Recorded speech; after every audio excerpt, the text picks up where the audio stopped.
بسم اللہ الرحمن الرحیم وبہ نستعین اما بعد۔ ایک مسئلہ یہ ہے، توبہ میں گالوں کو تھپ تھپانا کیسا ہے؟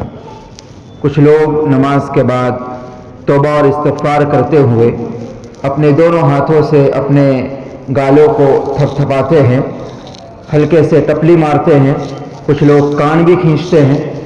اس کا کیا حکم ہے؟ جواب یہ ہے کہ محض ایک رسم ہے، شریعت مطہرہ میں اس کی کوئی اصل اور کوئی حقیقت نہیں ہے۔ توبہ کے اصل معنی ہے لوٹنا۔ توبہ کا معنی ہے لوٹنا۔ آدمی جب گناہ کرتا ہے تو گویا کہ بندہ گناہ کر کے اللہ سے دور ہو جاتا ہے، اور توبہ کر کے آدمی پھر گویا کہ لوٹ آتا ہے، اللہ کی طرف پلٹ آتا ہے۔ یاد رکھے، توبہ 4 چیزوں کا نام ہے۔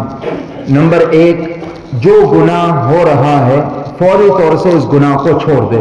کوئی بھی گناہ ہو، چھوٹا ہو یا بڑا ہو، سوچے کون سا گناہ ہے۔ تو پہلا کام توبہ کے اندر ضروری یہ ہے کہ جو گناہ ہو رہا ہو فوری طور سے اس گناہ سے رک جائے، فوراً بریک لگا دے کہ بھائی بس اب یہ گناہ نہیں کرنا۔ نمبر 2، آئندہ اس گناہ کے نہ کرنے کا دل میں پکا ارادہ کر لے۔ ارادہ کرنا تو کوئی مشکل نہیں ہے، ارادہ تو ہر کوئی کر ہی سکتا ہے۔ پھر اگر مان لو کہ نہیں بچ سکے اور پھر دوبارہ اس گناہ کی طرف لوٹ آئے، پھر وہی پروسیجر کرنا ہے۔ لیکن اسی وقت توبہ کا مطلب یہ 4 کام کرنے ہیں۔ فوری طور سے اس گناہ پر بریک لگانی ہے، چھوڑ دینا ہے، اور دل ہی دل میں یہ پکا سچا ارادہ کرنا ہے کہ آئندہ میں اس گناہ سے بچوں گا، اے اللہ میری مدد فرمائی، آئندہ گناہ نہیں کروں گا۔ تیسرے نمبر پر اس گناہ پر شرمندگی ہونی چاہیے۔ گناہ کو گناہ سمجھنا ضروری ہے، ورنہ بہت سارے لوگ ایسے ہیں جو بڑے بڑے گناہ کرتے ہیں مگر ان کے پیشانی پر بل تک نہیں پڑتا، کوئی احساس، کوئی افسوس نہیں ہوتا۔ یہ اللہ کی طرف سے عذاب سمجھے۔ تو گناہ پر شرمندگی اور افسوس ہو کہ اللہ مجھے معاف فرما دو، میں نے تو گناہ کر لیا، افسوس ہو۔ تیسرا کام، اور چوتھا کام یہ ہے کہ سچے دل سے اللہ سے معافی مانگی جائے۔ بس یہ 4 کام ہے جس کو توبہ، سچی پکی توبہ کہا جائے گا، توبہ نصوح کہہ سکتے ہیں۔ نمبر 1، اس گناہ کو فوری طور سے چھوڑ دیں۔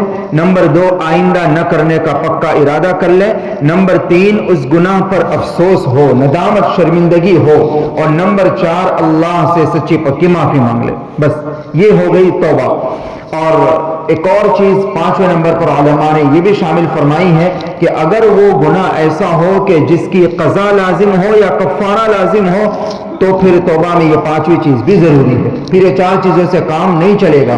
اگر ایسا گناہ ہے جس کی قضا یا کفارہ ادا کرنا لازم ہوتا ہے تو پھر توبہ اس وقت تک مکمل نہیں ہوگی جب تک کہ وہ قضا نہ کی جائے یا اس کا کفارہ نہ ادا کیا جائے۔ مثال کے طور پر نمازیں چھوٹی ہیں تو یہ 4 کاموں کے ساتھ میں 5واں کام یہ بھی ہے کہ چھوٹی ہوئی نمازوں کی قضا کی جائے۔